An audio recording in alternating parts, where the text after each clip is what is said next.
Welcome to Rings of Power Reactions. I'm Aaron, your host and fellow Middle-earth wanderer. Here you'll find reviews, reactions, and deep dives into the lore behind Amazon Prime's Rings of Power. To go deeper, come wander with me on my main podcast, Lore of the Rings. Visit ringspodcast.com or find Lore of the Rings on your favorite podcast player. Now, let's wander Rings of Power. Rings of Power is back. Today I'm breaking down the good, the bad, the lore faithfulness, and all the little Easter egg connections in episode 1 of season 2, titled Elven Kings Under the Sky.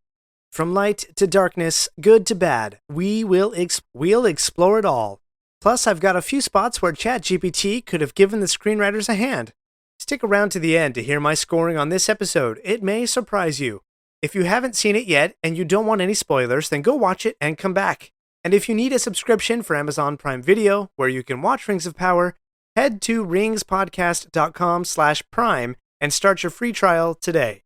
This is episode number 172 of Lore of the Rings. I'm Aaron, your guide to wandering Middle-earth. Before we get going, a huge thank you to all of you who joined me in the live stream watch party of episode 1. We had a lot of fun watching Rings of Power together, chatting about our favorite characters, and sharing some cool connections.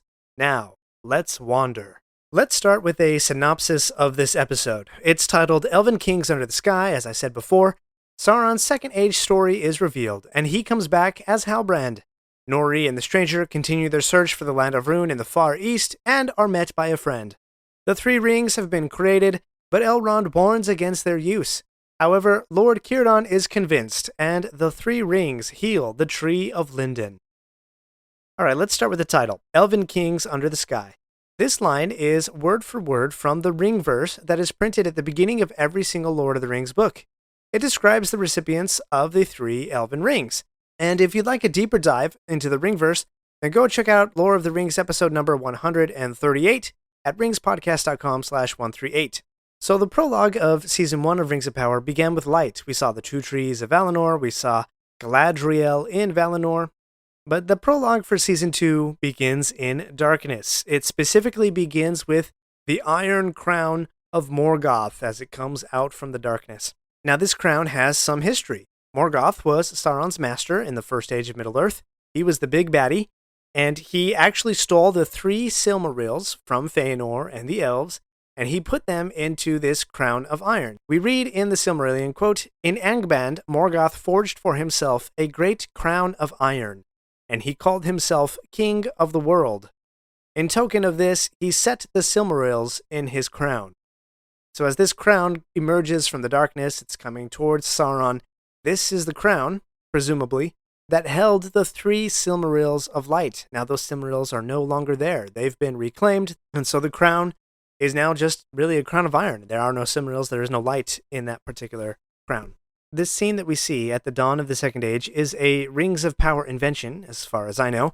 In the Silmarillion, it reads a little bit differently. Quote, "When Thangorodrim was broken and Morgoth overthrown, Sauron put on his fair hue again and did obsequience to Eonwë." Eonwë was the representative of the Valar at that time, "and abjured all his evil deeds. And some hold that this was not at first falsely done, but that Sauron in truth repented, if only out of fear, being dismayed by the fall of Morgoth, and the great wrath of the Lords of the West." Those would be the Valar. Sauron, however, does not return to Valinor to face judgment among the Valar. He does stay in Middle-earth. How long did he actually have this moment of repentance and humility? We're not exactly sure.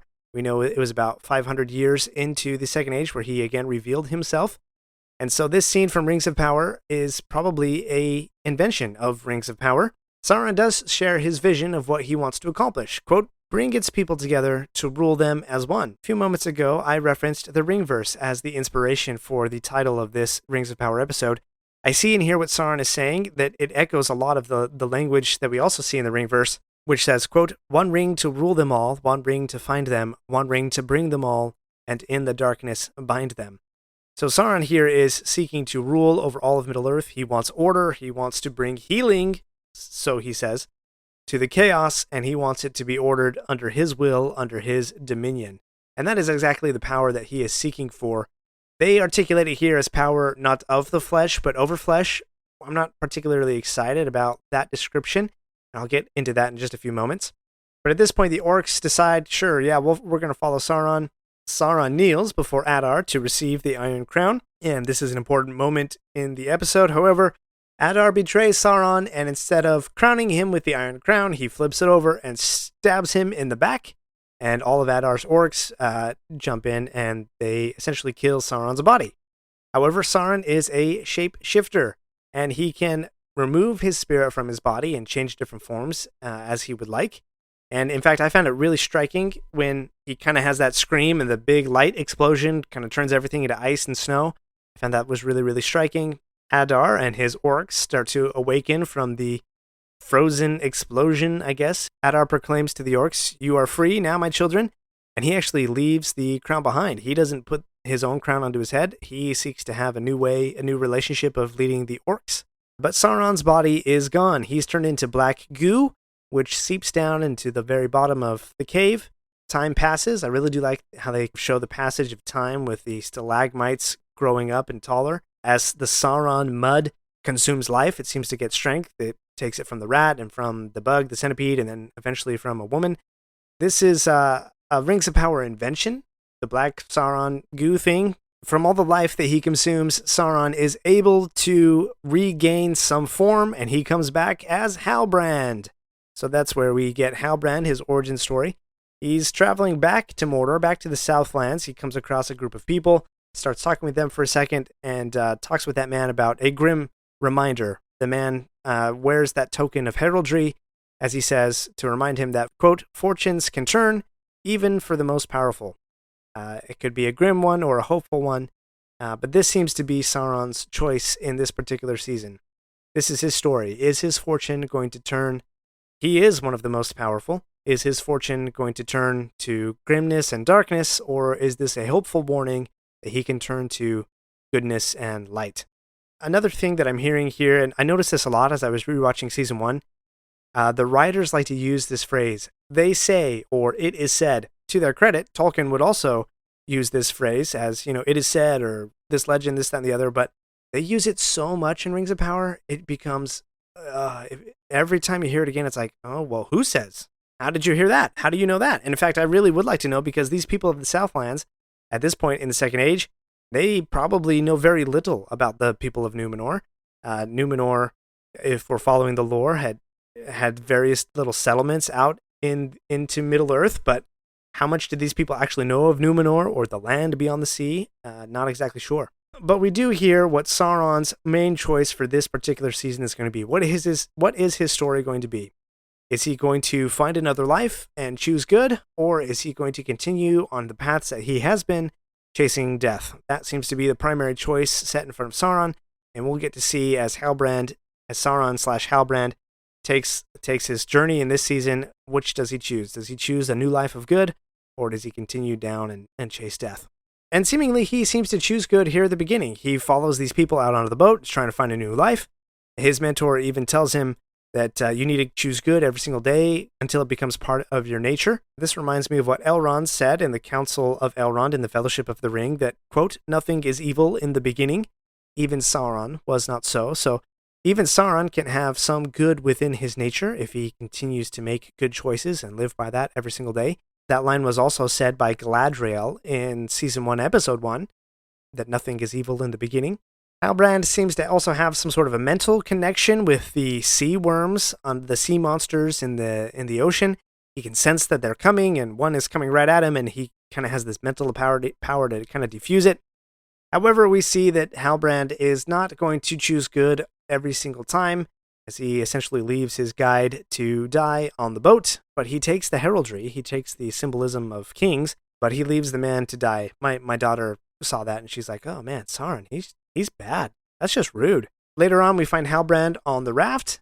We hear Galadriel calling from episode 2 of season 1. She swims to the boat. Halbrand says that famous line, "The tides of fate are flowing. Yours may be heading in or out." This line actually came from Galadriel to Frodo in the Fellowship of the Ring book, as she says, "The tides of fate are flowing." So that about wraps it up for the prologue. I think this was a pretty good prologue. We get a pretty clear indication of who the main character is, what the main primary conflict is. We kind of have all of that set up. We're going to be following Sauron's journey Does he choose good? Does he repent and choose the ways of light? Or does he choose the way of darkness and, as his mentor said, continue to chase death? Very different from the opening prologue of Season 1, which really began with a lot of light. And even then, the conflict there was not exactly clear what the conflict was from Season 1, from the opening prologue. So I do think that this prologue for Season 2 is a lot clearer on that. All right, so let's switch back to Elrond and the rings in that particular storyline. We find Elrond and Galadriel as they are racing on horseback from Eregion to Lindon. Elrond has the 3 rings in his pouch, and he seems very adamant that Galadriel not get them. There's a really great musical cue at about the 23-minute mark.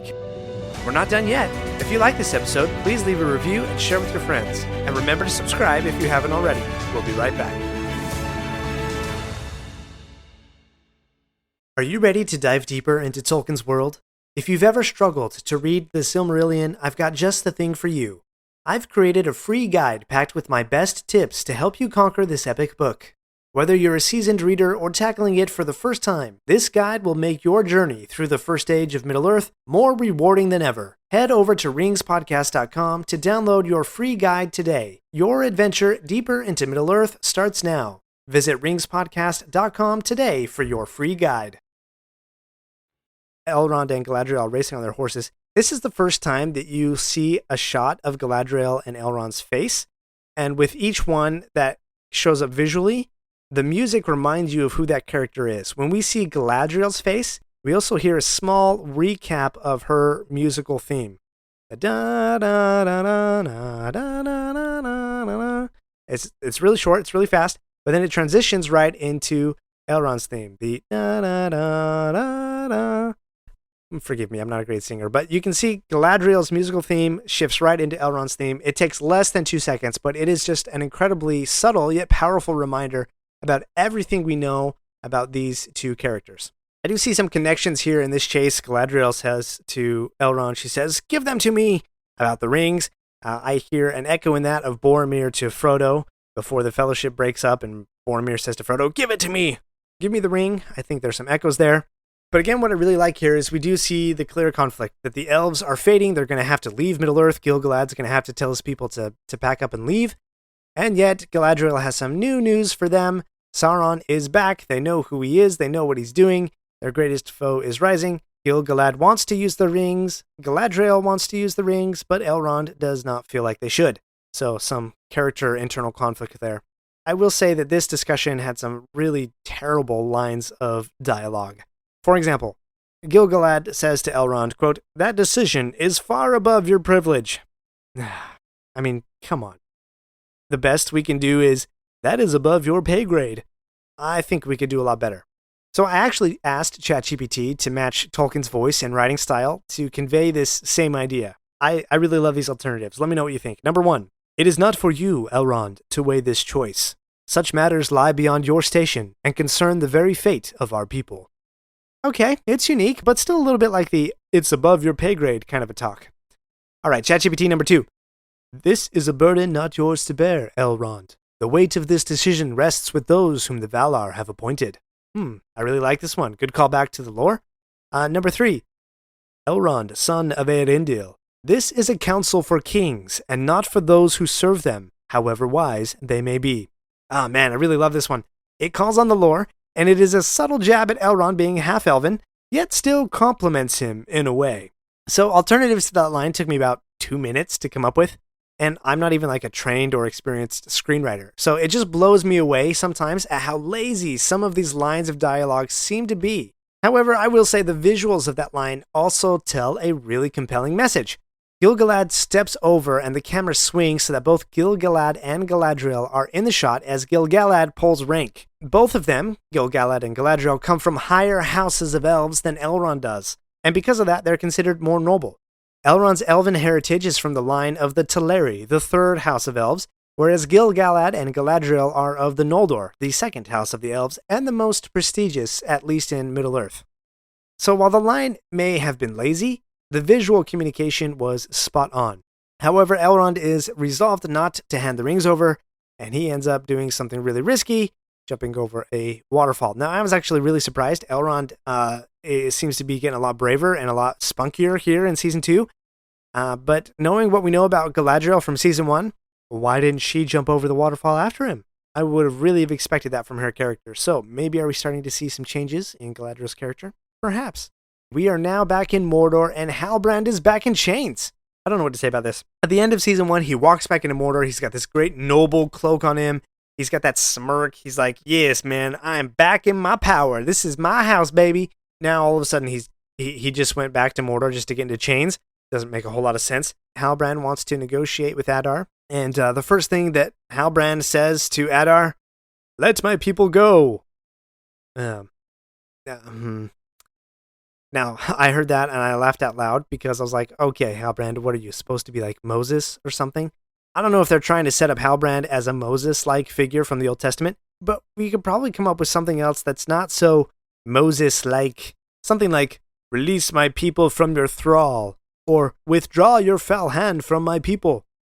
Yes, I did use ChatGPT to come up with those as well, but I'm just saying, it's not that hard to come up with some really good Tolkien-like lines beyond just, let my people go. Let my people go. In any case, Adar also uses a phrase to refer to Numenor that we've heard before. This will be the second time in this episode. He calls it the men beyond the sea. This is a reference to Numenor, which really was that land beyond the sea for all intents and purposes for the people of Middle-earth. But Halbrand also gives here the best explanation I've heard so far of what it means to have a power over flesh. He says, quote, a power that will allow him to use your children as slaves in his army once more. So this makes more sense when you look at the powers of the One Ring, to subjugate all life to Sauron's will and have him dominate over all life. Perhaps this is too cheesy, or maybe I just don't like the word flesh, but an alternative antithesis for this power could have been not a power of the mind, but over minds, or not a power of wills, but over wills. I don't know. I told you I'm not a screenwriter. Adar really believes that Sauron is dead, even though Halbrand is speaking with double meaning when he says, you can't kill me. Now we follow up with the stranger and Nori in the east as they're trying to get to the land of Rune and find those strange stars. They're walking along, the stranger has had a dream, and the next morning Nori says to him, you got that look in your eye. Well, maybe it's just me, but when Nori said that, my brain immediately kicked into, I don't even know what that popular song is on the radio nowadays. You got that look in your eye. Do, do, do, do, do, do. Yeah, you didn't know I was going to sing today, but heads up, I'm singing. Okay, yeah, I'm a nerd, I get it. But I kind of have this thing right now of looking at these lines and thinking, how do we tweak these lines so that they sound and feel more like Tolkien's world and less like our world? So instead of, you got that look in your eye, how might an uneducated hobbit say that? How about, you've got that far-off look again, like you're chasing thoughts you can't quite catch. Or how about this one? You're wearing that face again, like you've seen something in your sleep that won't leave you be. I think those sound a lot more like Samwise Gamgee than, just somebody in our world saying, hey, you got that look in your eye again. The stranger and Nori are being watched by some strange people in a bronze mask. I don't exactly know who these people will be, more on them in a moment. But the stranger does say, quote, there must be some evil on this land, confusing our path. That reminds me of Aragorn's line about Rohan in the Two Towers film when they're running after Merry and Pippin, and I'm going to paraphrase it here, but he says something along the lines of, some evil gives speed to these creatures. I see an echo here from the stranger and Aragorn.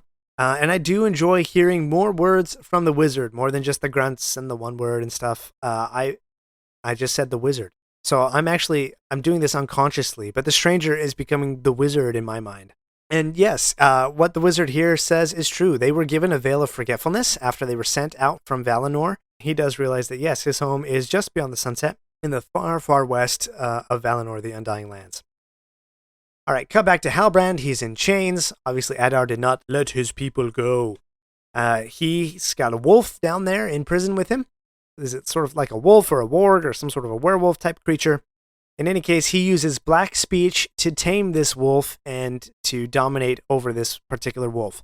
So I want to read you this line from the Silmarillion. Quote, Sauron was become now a sorcerer of dreadful power, master of shadows and of phantoms, foul in wisdom, cruel in strength, missaping what he touched, twisting what he ruled, lord of werewolves. His dominion was torment. So there's a really strong connection between Sauron and wolves, and I really do love how they portrayed This visually with Sauron using Halbrand/Sauron using black speech to tame the wolf.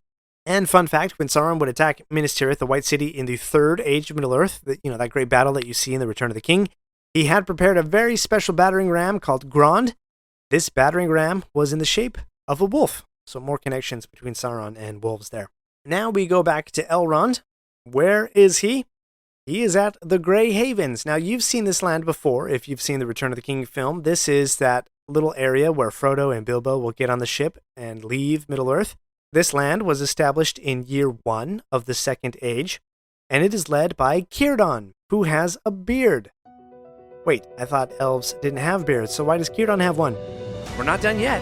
If you like this episode, please leave a review and share with your friends. And remember to subscribe if you haven't already.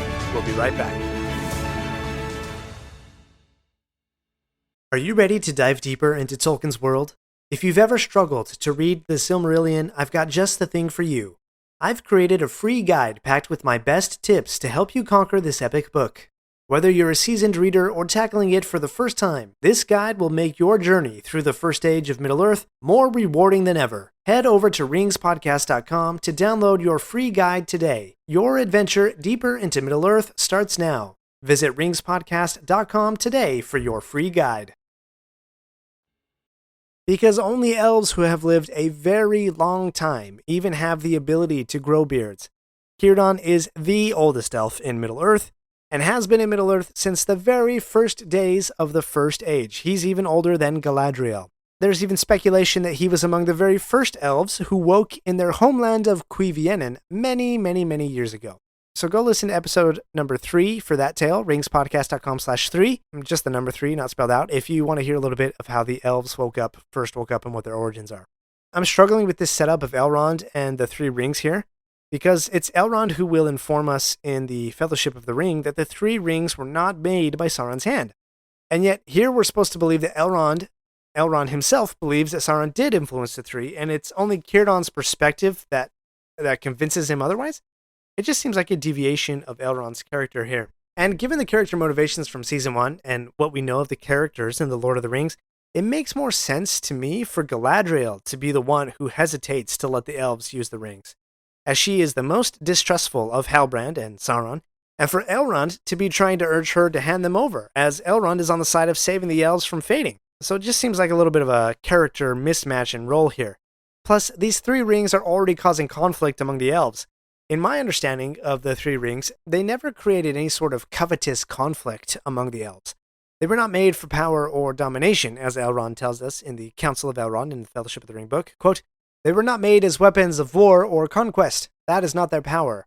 Those who made them did not desire strength or domination or hoarded wealth, but understanding, making, and healing, to preserve all things unstained." So far, in this conversation between Elrond and Círdan, the 3 rings have not led to understanding and healing, but rather are being treated as if they were the One Ring itself, which obviously hasn't been crafted yet. However, there is a callback to Peter Jackson's movies where Elrond insists on the destruction of the rings, whether they be the One Ring or these 3 rings. There is also a Manwë reference there. Círdan references Manwë. Manwë was the High King of the Valar.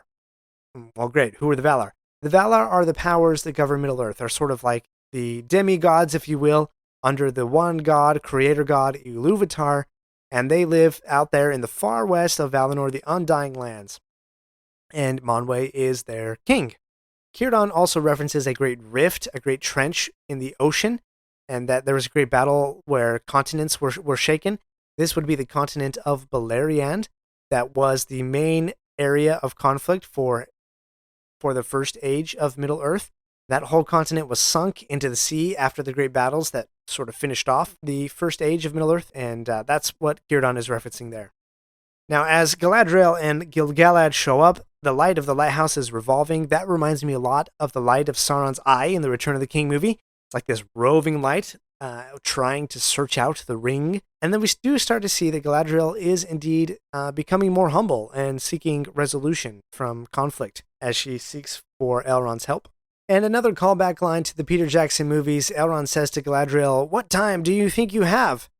This echoes in my mind to what Saruman has to say to Gandalf right before Saruman reveals his betrayal to Gandalf and his allegiance with Sauron. He's saying, "Time. What time do you think you have?" I'm not sure if that's like an appropriate callback because Elrond is not actually betraying the elves here, but it's quickly followed by another echo, which is Galadriel says, "Where are the rings?"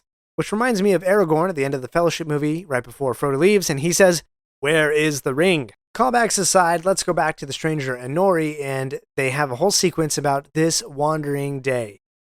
First, they're reunited with Poppy, who brings them some food and some knowledge, and they learn that the lyrics of the This Wandering Day song, the walking song as they call it, are actually a map. This song still moves something deep within me, and I explained that back in episode number 43. You can find that at ringspodcast.com/43. So yes, I actually really loved this sequence, and I'm going to tell myself a story that the showrunners found my review of the lyrics back in episode 43, and they wanted to correct my understanding. I made a really strong case that the lyrics to that song map almost exactly to the journey made by Galadriel, and by extension nearly all the Noldor elves, as they left Valinor in the First Age. It's almost as if the showrunners listened to my episode and then wrote this whole scene just to say, no, it's not Galadriel, it's a Harfoot song. Maybe they did, maybe they didn't, who knows. Another interesting thing here is the idea of Harfoots, or hobbits, closely examining maps, figuring out the riddles and finding paths that take them from the western lands they know and are comfortable in to the eastern lands that they know little about, and certainly into dangers and perils unknown. Does that sound familiar to another hobbit you know? However, they are again spied out by the Fremen in the still suit. Oh, I mean, the sand people with the bantha stick. Oh shoot, I keep getting mixed up. The Forge Master of the Mandalorians. Okay, I'll stop.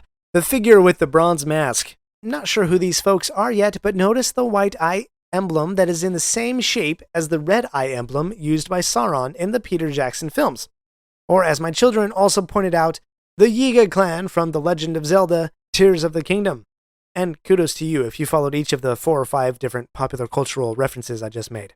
From the far east, we go back over to the far west. Círdan is sailing out into the water. But right before Moana is about to drop the heart of the ocean back into the water... Oh darn, wrong movie again, hold on. Ah yes, Círdan is about to drop the 3 rings into the water. But a wave hits the boat. Let's make a quick lore connection here. There is a member of the Valar who is over the waters, Olmo. We find in the Silmarillion that Olmo, quote, never abandoned the elves to their fate. He alone of the Valar continued to look after and help the elves, at least a lot more directly and frequently than others in the Valar. So good use of lore with the wave rocking the boats that the rings aren't abandoned in the waters. We swing back to Adar, who is talking with Sauron as Sauron has been imprisoned. He shares some details about the origin story of orcs. Now, the origin of orcs is not exactly cut and dry. There's some conflicting evidence if you look at all of Tolkien's writings. The story, as it goes in the Silmarillion, is that the Morgoth captured and tortured elves to the point where he was able to craft his own race of corrupted beings, those being the orcs. If you want to dig deeper into that origin story, you can go listen to episode number 59, ringspodcast.com/59, to hear about the origin of the orcs as it's told in the Silmarillion. And here, Adar makes it sound like Morgoth recruited a specific number of elves with promises of power, probably glory, etc. But all they had to do was essentially be tortured by thirst and hunger. And Sauron sounds almost like a Christ-like savior figure to Adar. He's got a beautiful face, he's the Lord's servant, he's offering wine to the captured, which I'm not exactly thrilled about the idea of Sauron or Halbrand being sort of like a savior or, something like that. That just doesn't really jive with me. In any case, Adar forces Halbrand to swear allegiance, but in the most humiliating way possible, with his head at Adar's feet. But listen carefully, because Halbrand doesn't swear to serve Adar specifically, rather he will serve, quote, the Lord of Mordor. Adar thinks that means him, but Halbrand is double-speaking again. He is only swearing to serve himself, as he sees himself as the Lord of Mordor.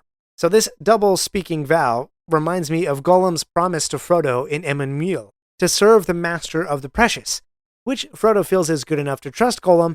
However, Frodo is not the master of the One Ring. Sauron is. Gollum and Sauron are tricksters in the long tradition of clever tricksters. You cannot trust what they say. Back to Lindon we go for the climax of this episode. Gil-galad's song, I find it really powerful, and I'll admit it brings some tears to my eyes.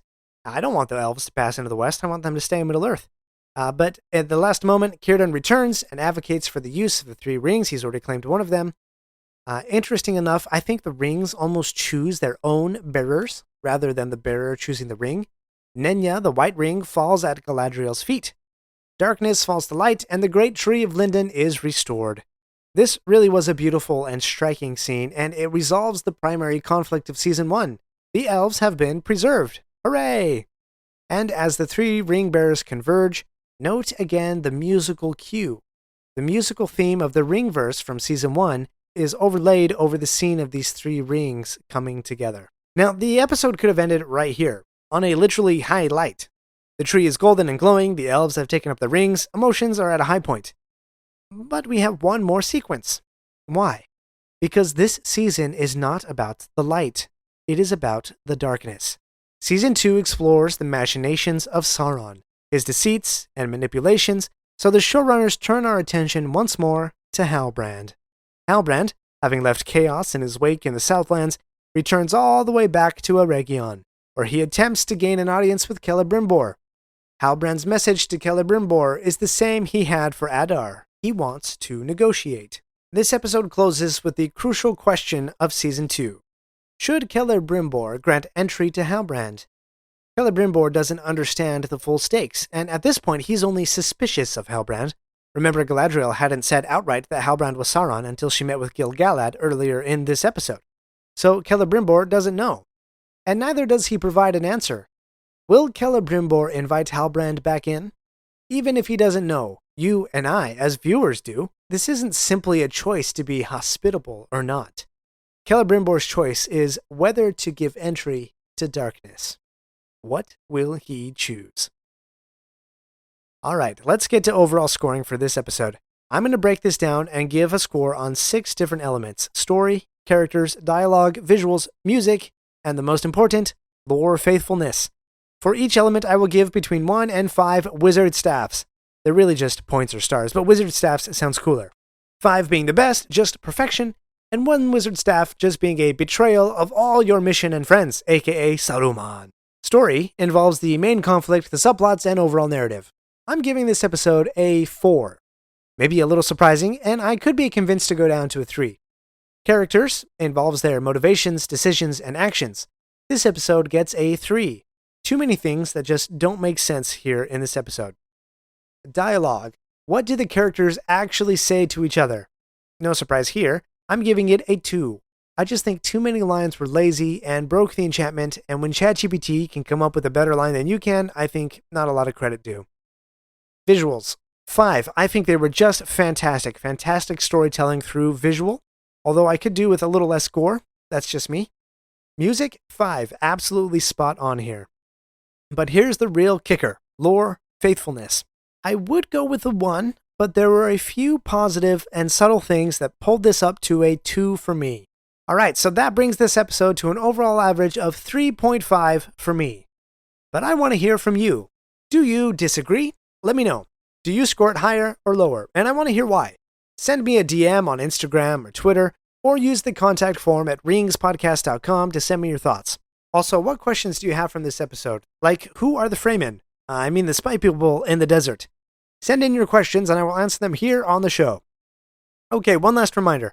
I will be reviewing each episode of Rings of Power over the next couple of weeks. Since those come out on Thursday nights, and my usual new episode also comes out on Thursday, I'm going to temporarily shift new episode release days. So watch Rings of Power on Thursday nights, then tune in on Friday for my reviews of each episode.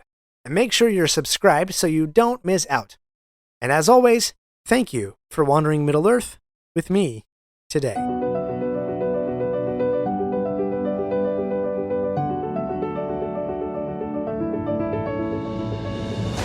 My friends, if you enjoyed this episode, let me know by subscribing, leaving a review, and sharing with your friends. Follow me on Facebook or Instagram at Lore of the Rings Podcast. For feedback on the show, please email me using the link in the show notes. Until next Thursday, remember, not all those who wander are lost. Are you ready to dive deeper into Tolkien's world? If you've ever struggled to read the Silmarillion, I've got just the thing for you. I've created a free guide packed with my best tips to help you conquer this epic book. Whether you're a seasoned reader or tackling it for the first time, this guide will make your journey through the first age of Middle-earth more rewarding than ever. Head over to ringspodcast.com to download your free guide today. Your adventure deeper into Middle-earth starts now. Visit ringspodcast.com today for your free guide.